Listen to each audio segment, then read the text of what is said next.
Western Conference futures here. And, let's start with the long shots. Instead of going division by division, let's just talk about like the bottom tier and then the top tier. We'll divide it into two tiers. Let's start with the long shots. And you look at the Central Division and the Pacific Division long shots there. I mean, you can't make an argument for any of those teams to win the division or win their conference, right? Like that's just not happening on any of the. Like Dustin Wolf would have to have a hell of a season for Calgary to do that.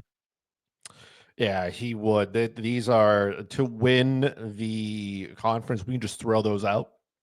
There's no reason to expect any of these teams to do so.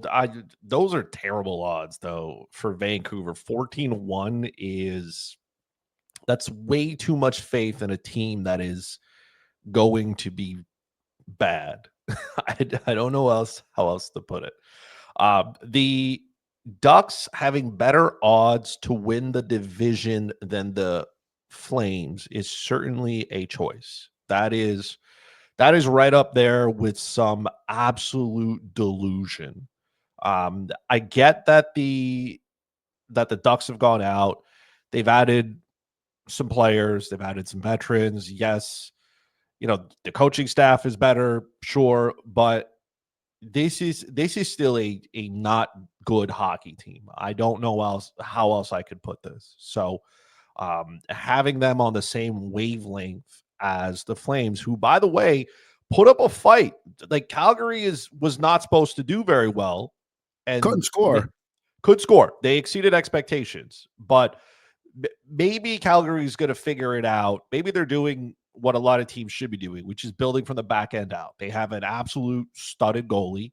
Their defense is not terrible. This is going to be a question of where are you going to find offense from this team?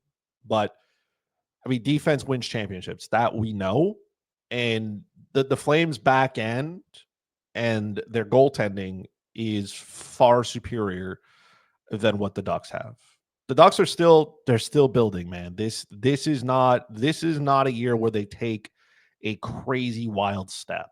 So if there was any odd that I would trust, or if I was throwing something like if I was taking a $10 bill that I never wanted to see again, rather than flushing it down the toilet, I would put to win the division the Calgary Flames. That would be about it. Now, maybe not so much for, and if we go, let's finish off with the Pacific here. I mean, we know Seattle, San Jose, not even like probably playoff realm this year. Calgary could sniff it. Anaheim could sniff it. Vancouver, even if because last year kind of got off on a bad foot because of the whole JT Miller, Elias Pettersson issue. Now that's gone. You start clean slate, new coach. I just don't think there's enough there, even if Demko stays healthy. I mean, maybe to make the playoffs. Looking on the teams on the right side in the Central, neither team for the division or the conference. Any of these teams on the board that you would consider a yes for the playoffs bet? For me, if I had to take a chance, Nashville at plus 190, maybe they just needed a year to get going. I mean, listen, UC Saros was a goalie that we all had going top 5 in fantasy last year. So maybe they figure things out and they gel. So to make the playoffs, sure, but not a division or a conference for the Predators. Because Calgary was kind of circling the playoffs right down to the end and they couldn't score. If they can find any offense this year, trying to find their playoff odds here, it would be yes, plus 270 to make the playoffs according to DraftKings. The Ducks, I'm not as keen on, but if you were interested in the Ducks here to go to the playoffs, that would be plus 190. So basically Nashville or the Anaheim plus 190. You're looking for a little bit longer, Calgary plus 270. Either of those intriguing you? Any of those? To make the playoffs, I definitely think the Calgary Flames are in the conversation. Again, it's going to come down to where do they find goals, but they finished 5 points behind Edmonton for that third spot in the Pacific Division. So if you're looking at the Flames to take a small step, even if they add, I don't know, 4 more points, that's 100 points. That's usually it's usually good enough to make the playoffs, right? Unfortunately, they got juggernauts in the West. Now, do I think the Los Angeles Kings are going to repeat what they did? Probably not, because they have made some historically terrible signings this offseason. They have added just a ton of age. So I expect them to regress a little bit. San Jose, Seattle, like even Anaheim. I'm not. I don't know where we're getting this copium Let from. me blow your mind a little bit more because I didn't mention the Canucks to make the playoffs plus 105. Yes, so they have them. They have them and to miss the playoffs minus 135. Wow. Okay. Well, if you want to put the mortgage on the miss the playoffs for the Vancouver Canucks because they missed the playoffs last year, right? They had less points than Calgary, and you're telling me that the Vancouver Canucks going into this season they are an improved hockey team. This is a team that's going to get better. No, ain't no way.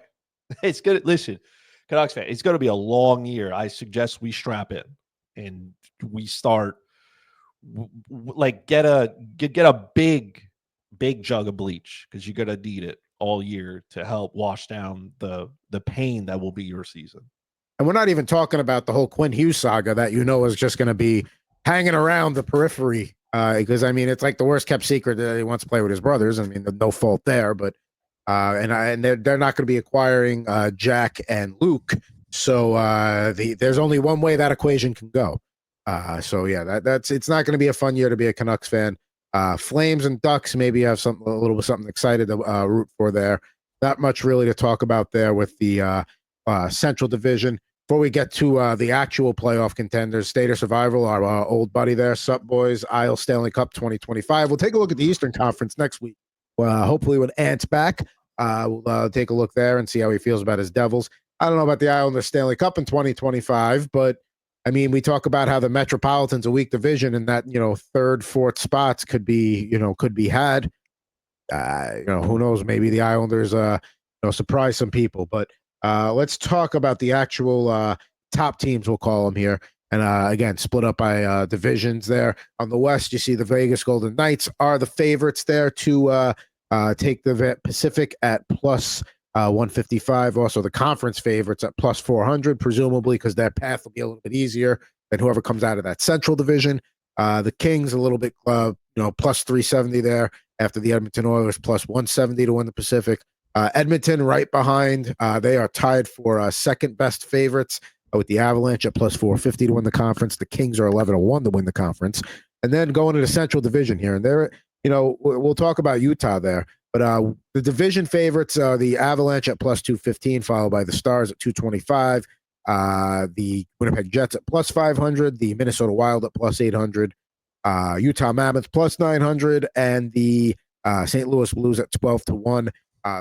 Legitimate conference favorites there: Avalanche plus 450, Dallas plus 475, Winnipeg 12-1, Minnesota 18-1. If you want to look at Utah, 22-1, and St. Louis at 25-1. I want to talk about St. Louis and Utah in a little bit because they both deserve a little bit of time there. But first glance at the West, do we agree that Vegas should be the favorites with the addition of Marner? And how much does maybe Colorado or Dallas are better teams, but the fact that the Central Division is just really tough that has to absolutely factor in here. Yeah, I mean, listen, for the Vegas Golden Knights, I think to win the division at plus 155 is not like that number seems incorrect because I think their path to the top of their division, like it's theirs to lose. There's not a single team in their division that is on par with them right now. Like the Edmonton Oilers didn't get better. I thought that number should have been closer to like what 105, 110. So 155, you're getting a crazy deal in my mind because Edmonton didn't get better. No, I mean, look, Edmonton didn't get better. They did not. The Kings, I don't know what they did. They just went out there and added some terrible contracts to a team. They are aging, right? I get that they have some young talent in there, but I expect them to take a little bit of a step back. They're not going to go on that crazy run where they just didn't lose on home ice again. And you also have to factor in, like, what are we going to get from Darcy Kemper, right? He played well once.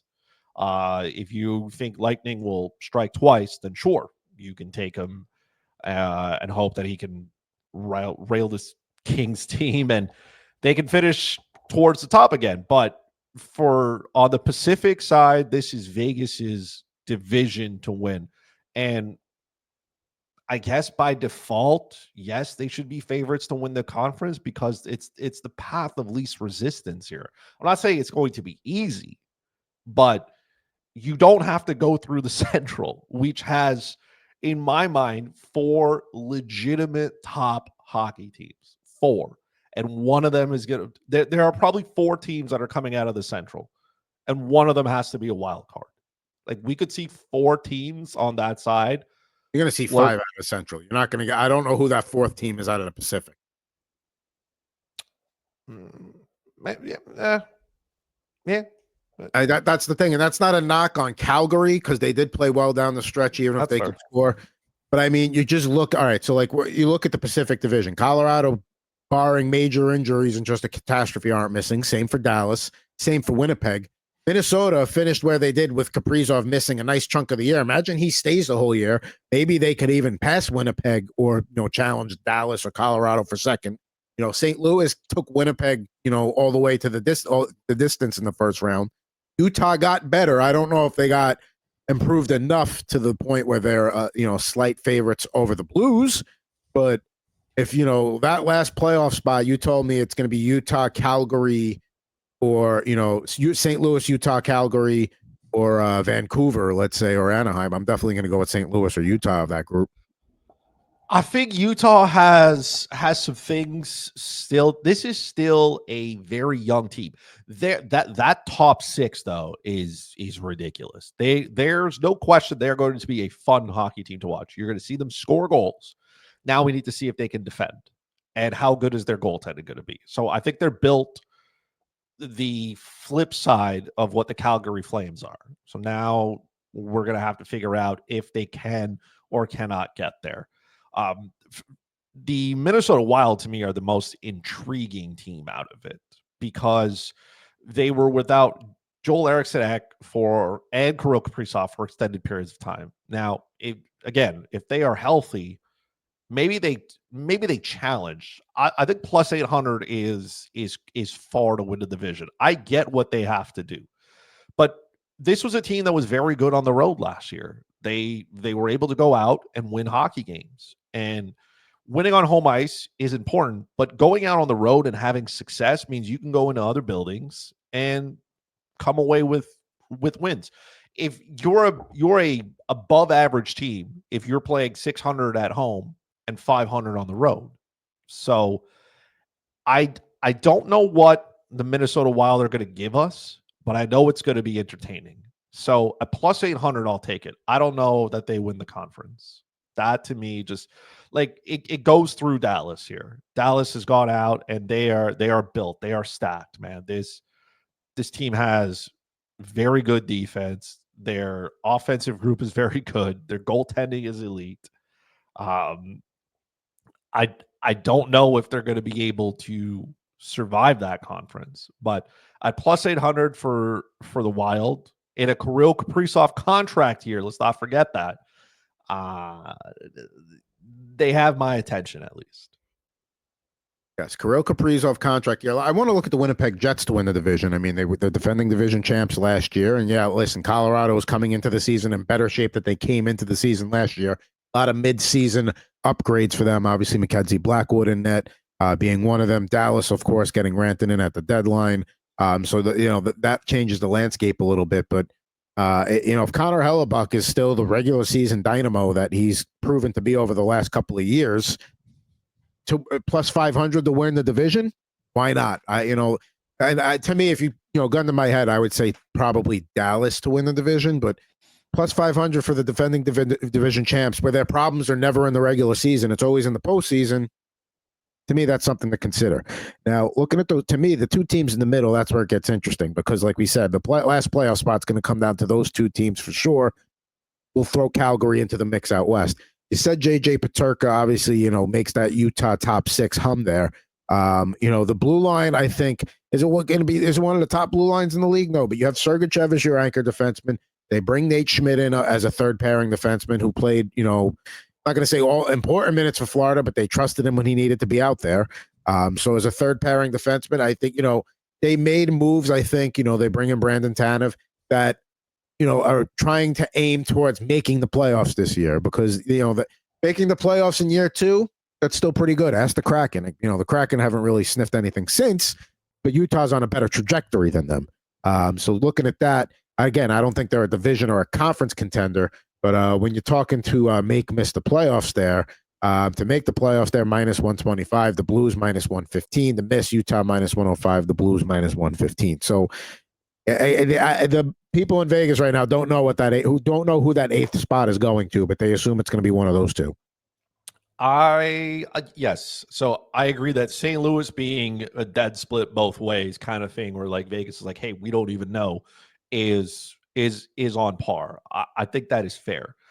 For me, Utah, again, I'll repeat it. They're built the inverse of what Calgary is. This is a really so their top 6 can score goals. Their bottom 6 can check, make life difficult for everybody else. The problem is a little bit on their defense, right? Yes, they have Mikhail Sergachev. John Marino is there. Who knows what you're going to get out of him? Sean Durzi, healthy, probably helps that blue line a lot. The problem is right, like Ian Cole, Nate Schmidt, Oli Mata, these are probably 7th defensemen on any other hockey team, right? So now you got half of your defense group these are good players that you need to win a Stanley Cup. The problem is they can't be focal points. So they're probably a top 4 defenseman away from getting something good. Then it comes down to what do you get out of Karel Vejmelka, right? He is the guy who is there. He's arguably going to play a lot. I don't think They brought in Vanacek, so that to me says that he's probably getting 60 starts minimum. Again, if you're playing like Vejmelka is probably not a 60 start goalie, right? So you need 55. Yeah, which is probably the safe range of what you want to do. I think that if Utah is in a position come trade deadline where they are in the hunt, I think this is a team that probably wants to go out. First of all, they have the ownership to do it. The ownership will gladly open their checkbook and say, hey, let's go out and do what we need to do. We've seen and maybe Utah's not there yet, but we've seen with Vegas, I can't remember a first round pick in Vegas. I can't. I can't think of one. So maybe Utah goes down the same path and says, hey, we'll dangle that first round pick if it can go out and get us somebody that we need. I don't know what type of defenseman will be available at that point come trade deadline, but they are the team that could make a splash and then make this Central Division even more entertaining, right? If they are in a position to make the playoffs, I can see Ryan Smith and the ownership group there saying, hey, we open our wallets, we go out, we get the best player, best defensive player that we can get, and ready up this team, because you cannot finish the year with guys like Oli Mata, Ian Cole, and Nate Schmidt being regular players here. If you take this team, let's say, to be a playoff contender, what you do when you get there is important, right? But your top 4 has to be better. They need somebody to come in, provide them with some stability. Again, Sergachev is probably going to eat up most of the minutes. Same thing with Durzi, but they need to fill out that back end a little bit better. Now, a team we haven't talked about yet is the St. Louis Blues. Made the playoffs last year, got that last spot in the West, gave Winnipeg everything they could in the first round. They bring in Suter from Vancouver, bring in Nick Bjugstad. Jimmy Snuggerud had a big impact on them, for the little bit he got a chance to play with them towards the end of the season. The blue line looks a little thin there, but, are they getting, it's not really disrespect because they're not that much behind Utah, but you think they should have better odds than the Mammoth? Because to me, yes, the Mammoth added Peterka, but, the Blues, are arguably better than they were last year. And, now they're behind Utah. I don't know about that. I do think it's a little bit of I do think it's a little bit disrespectful, but again, how much of the St. Louis Blues is true, right? Are they really a playoff team? I don't know. They went out and they did some things that was important. One, the Cam Fowler trade looks like a win because he came over and was a stud. And I don't expect him to be 82 games of what we saw from playoff Cam Fowler, but I do expect him to play well. Their defensive group is not terrible. Is lacking, but the top 4 is fine. I think I think St. Louis's 6 defensemen I would take them over what Utah's defense group is. So from there, it's good. Would I also take Jordan Binnington over Vejmelka? Probably because Jordan Binnington has proven that he can get the job done, and he can play a bunch of games. You got to get good Jordan Binnington though, because we've seen that not good Jordan Binnington isn't it. But I think that's behind him. I think not to say that can't rear its ugly head from time to time, but I think we need to kind of get off that. Oh, Benning, like I think he's proven between the Four Nations and then taking Connor Hellebuck the distance. I think we can put that behind him at least for now. But like you said, it might rear its ugly head, and that's the problem. Is when is it going to rear? When is it going to rear its head? There are some question marks on St. Louis's blue line, right? One, don't forget, they went out and they acquired Logan Mailloux, who, as I've got to watch, very good offensive defenseman. There's no question about that. The problem is they have offensive defensemen there, and Mailloux's defensive capabilities are where he lacks. So I think their top four is good. They're going to get offense in the same way. Not exactly on the same wavelength as the Calgary Flames, but like outside of Jordan Kyrou, I think the rest of that gang is pretty just like good. Like maybe I'll throw Robert Thomas in there. He's a top center. He's top center. The problem is he doesn't shoot the puck. He refuses. He'll get to you shoot 70 puck. assists, but He will. But again, is the supporting cast there good enough to help the St. Louis Blues every given night?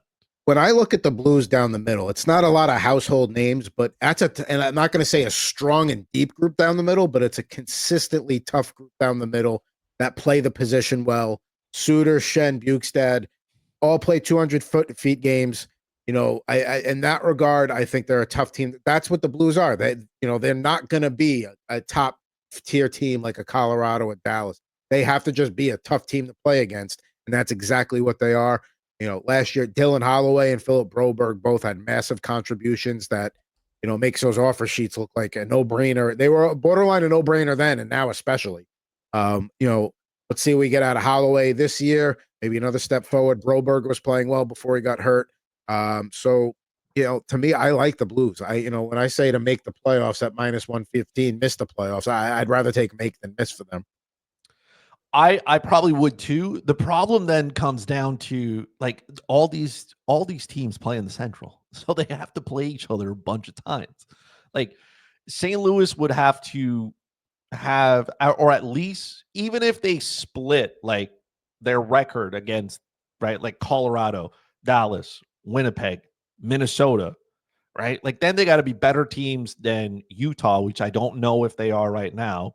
If we're predicting the Nashville Predators to have a resurgence, because again, you don't go out and sign a whole bunch of guys to be mid, right? Like you don't go out and acquire Steven Stamkos and the rest of the gang to be bad. So the problem is their division is just like it's a battle for them every time they got to face a divisional opponent, and you have to be able to beat your division opponents if you want to be able to make the playoffs. But what I think the difference between Utah and St. Louis is Utah is trying to kind of mimic the Colorado Dallas approach. We're like, all right, we're going to have a couple of strong lines and then a couple of shutdown lines. But I think St. Louis is kind of just built from top to bottom. Like, hey, we're just going to be tough SOBs to play against. Yes, there's offensive potential there. Thomas can pass the puck. Kyrou can finish. Holloway can finish. Snuggerud can finish. So they have the guys that can do that. But I think they're kind of built to go up against Colorado and Dallas and Winnipeg and Minnesota 4 times each this year. I think that's what the way they're constructed is to really have a chance against those teams. So again, I maybe I'm a little too in love with the Blues here, but going into the season, I like the way they're built to handle that tough division. It's almost like they acknowledge, like, this is the kind of hockey we're going to have. If we're going to beat these guys, this is the way we have to construct our roster and how we play. So, okay. So sticking with that though, the problem is here in the Central is there's too many good teams then. So who, if St. Louis is making the playoffs, who is not Utah in that game? Okay. I think Utah's. I think You're going to have Utah and Calgary chasing that last spot to the last days, perhaps. But to me, like St. Louis played well down the stretch, and maybe it was just a situation of sometimes teams get hot at the right time and they ride that momentum and all that. But there's just something about the Blues. I like the way they're constructed down the middle. Now, before we start to get ready to go to the mock draft, and I should probably pick that as we're talking here. Any of the teams we've talked about in this group, would you pick to maybe miss the playoffs? Obviously, the Kings are probably one you would talk about at plus 260. But then who's taking that third spot? Is Calgary good enough? Is Anaheim good enough? Is Vancouver good enough? Is there anybody that you would look at maybe a missed playoff bet? For the Pacific? Or the Central? Besides Utah, I mean, we've talked about what Utah and the Blues are. The missed the playoffs, minus 105, minus 115. Maybe a Wild missing the playoffs. I don't know. No. I mean, that's crazy. But I can't see a scenario where those four teams on the right miss the playoffs. I can't see it. Okay. I'm trying, like, again, barring injuries, right? And let's say in this fictitious world, everybody is healthy and they weather the storm and whatnot. Like, I can't see Colorado getting off to an absolutely miserable start like they did last year, right? And Dallas is going to be hard to play with. Yes, Winnipeg lost Nikolai Ehlers, but they didn't even use him correctly. So, like, maybe this just gives a boost to Cole Perfetti. And again, I think Minnesota's just going to be out there just pounding away. This is a good team. This is a really good team. So to miss the playoffs, probably it's probably Utah, and then whatever the Ducks are. The Ducks are you pound the miss the playoffs. That's it. Because there's three teams. That means there's three teams out of the. There's really no value there. Okay, there's no value there, which makes sense. Why? Because why would they? But on the Pacific side, I think you and I agree that there's three teams coming out of it. Like, that's it. There's three teams, and you got to win the division. Like, you have to be a divisional spot to get it. And Vegas has it locked up. We're gonna give Edmonton it because, like, McDavid and Draisaitl are gonna drag this team there no matter what. You got 1 minute to get in the mock draft, by the way. Which one did we pick? It's in the comments. I didn't do a good job. See, I'm thinking about the Minnesota Wild again. That's you. The way I am with the Blues, you are with the Wild. That's probably like our adopted Central teams, I would say, for the season. Are we ready to make that official? Are we going to do it on July 31st? Our adopted teams in that division are the St. Louis. Mine is the Blues. Yours is the Wild. Yeah, we could very much. Yeah, we could do that. All right, let's do it. WMW Animations checking in. I like the Blues, great coach, and we're on fire when he came in. Yeah, I mean, when Jim Montgomery became available, the Blues wasted no time. They were like, yeah, we were going to try the interim thing, but no. Bye-bye.